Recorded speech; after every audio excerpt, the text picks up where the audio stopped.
O'zbekiston milliy terma jamoasi Qatar milliy terma jamoasini yanchib tashladi. Yirik hisobda, ya'ni 3-0 hisobida g'alabaga erishdi.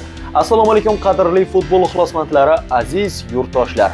Bugun Toshkentda O'zbekiston va Qatar milliy terma jamoalari o'rtasidagi Jahon chempionati saralash bosqichining guruh bosqichidagi so'nggi uchrashuvi bo'lib o'tdi va milliy terma jamoamiz muddatidan oldin Jahon chempionati yo'llanmasini hal etgan jamoamiz vakillari Toshkentda ham g'alabaga erishib, muxlislar quvonchiga sabab bo'ldi. 28-daqiqada Azizbek Turg'unboyevdan fantastik, super gol guvohi bo'ldik. Ushbu goldan so'ng ham ajoyib vaziyatlar terma jamoamiz vakillarida bo'ldi va 86-daqiqada Eldor Shomurodov ajoyib golni kiritdi. Gol shedevr bo'ldi.